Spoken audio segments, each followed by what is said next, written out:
With 7 successful and widely popular books, J.K. Rowling has become a household name and an inspiration to children, teens, and even adults worldwide.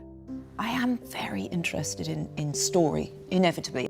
The Harry Potter series has sold over 500 million copies in almost 80 different languages, inspiring 8 blockbuster movies. 10 years after the first novel appeared on store shelves, Rowling has amassed a multi-million-dollar fortune and has become one of the most successful writers in history. However, it has been a life of determination, resilience, and persistence for Rowling's creative genius to shine. With extremely humble beginnings and some transphobic accusations, here's Joanne Rawlings from Thorns to the Stars.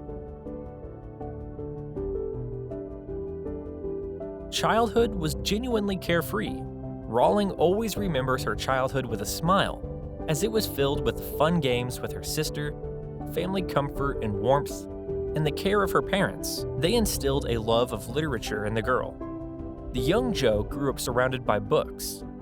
I lived for books. I was your basic common or garden bookworm, complete with freckles and national health spectacles.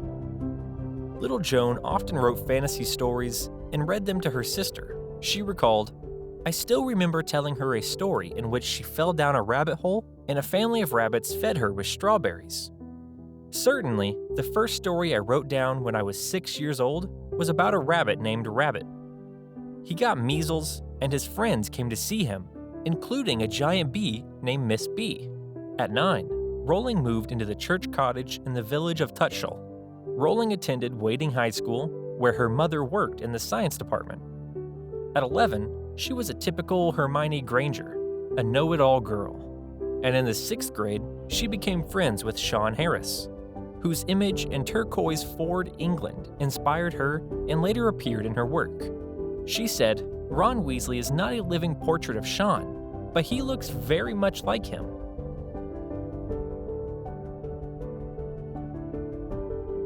Jo studied at the University of Exeter, where she read much, in addition to French and classical literature. Her knowledge of the classics will one day help create spells.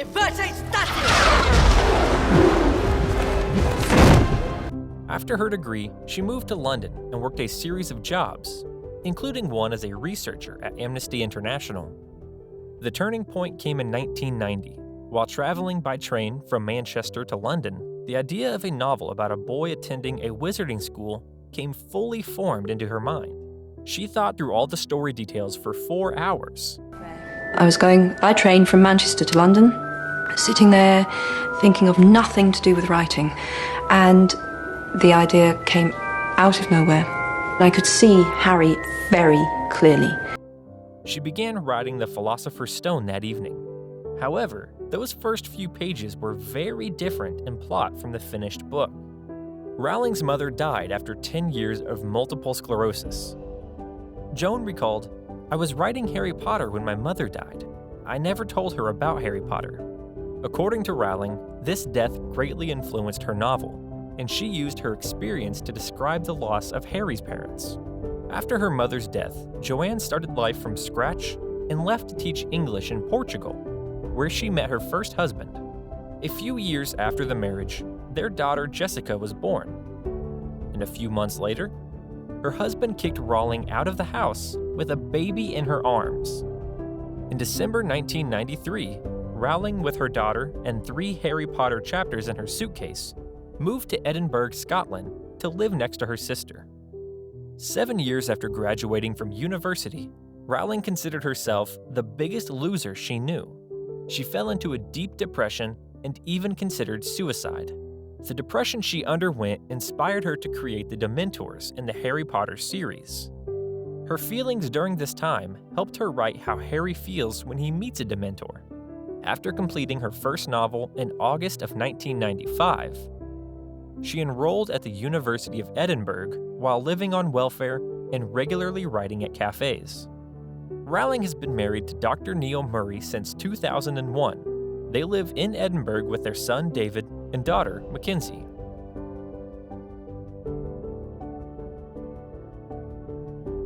In 1995, Rowling completed her script for Harry Potter and the Philosopher's Stone, which she typed on an old typewriter. In June of 1997, Bloomsbury published The Philosopher's Stone with an initial print run of 1,000 copies. The book received several awards in the first year after publication. A sequel to the first novel, Harry Potter and the Chamber of Secrets, was published in July of 1998. In December 1999, the third novel, Harry Potter and the Prisoner of Azkaban, was released. In 1998, Warner Bros. Decided to join the growing popularity of the Harry Potter books. They paid a seven-figure sum and acquired the film rights to the first two books. The fourth book, Harry Potter and the Goblet of Fire, was released simultaneously in the UK and the US on July 8, 2000, and broke sales records in both countries. I was convinced that the only thing I wanted to do, ever, was write novels. However, my parents, both of whom came from impoverished backgrounds and neither of whom had been to college, took the view that my overactive imagination was an amusing personal quirk that would never pay a mortgage or secure a pension. On November 6, 2001, the first movie, Harry Potter and the Philosopher's Stone, was released. Rowling actively participated in the film's creation.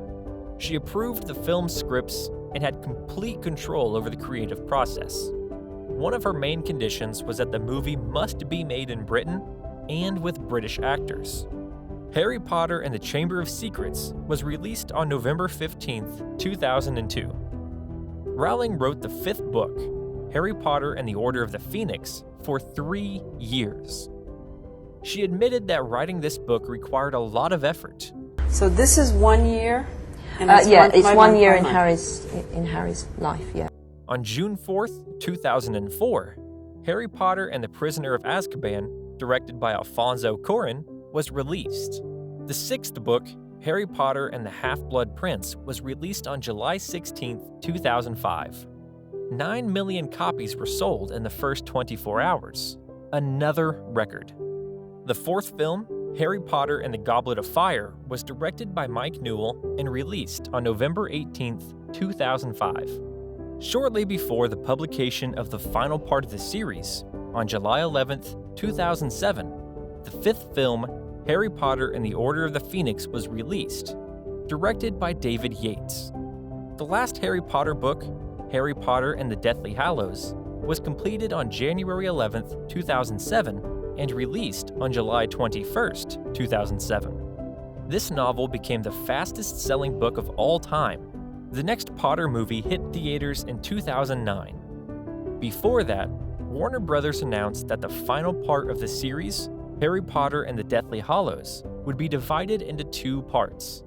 The first part was released in November 2010, and the second in July 2011. Rowling became the producer of both films.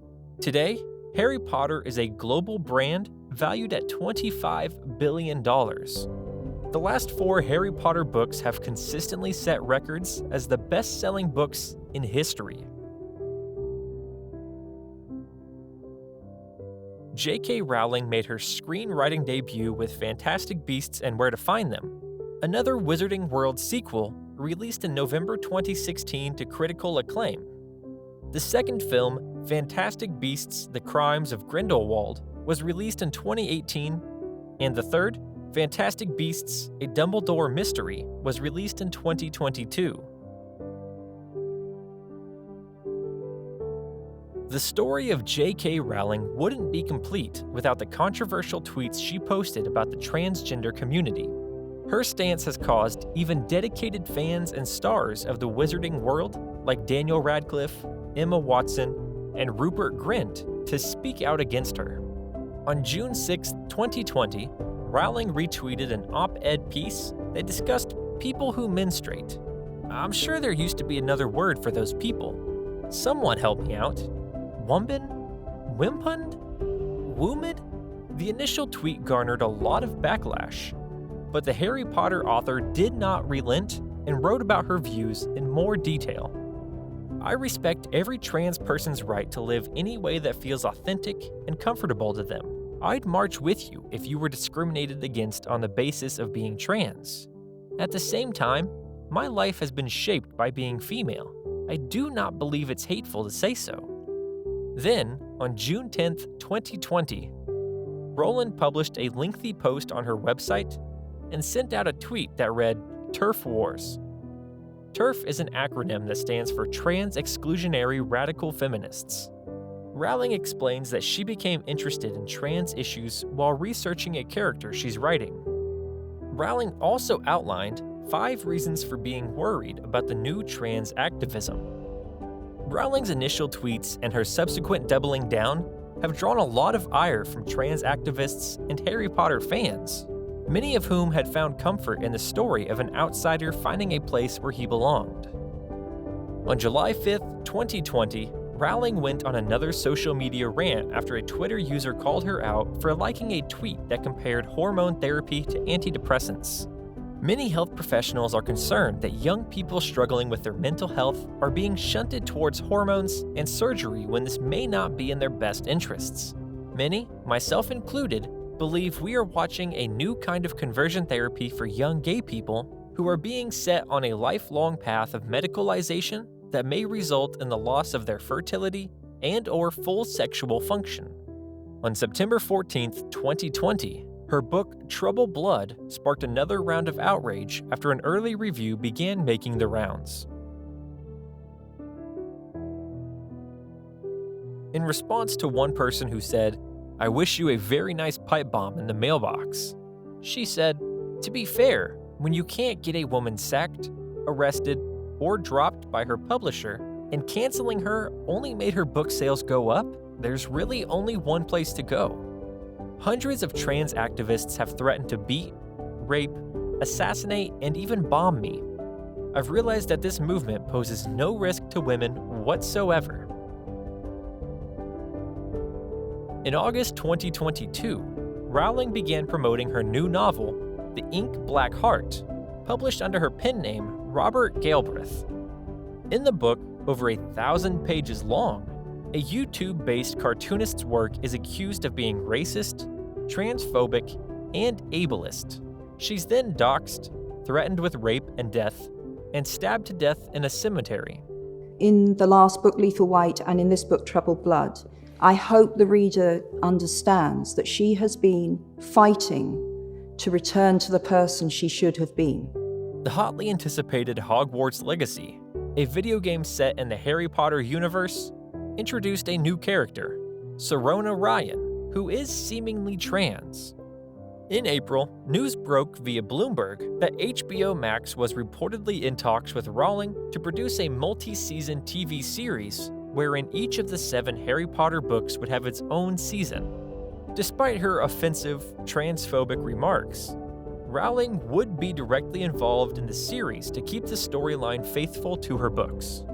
However, the outlet noted that she would not hold a major production role.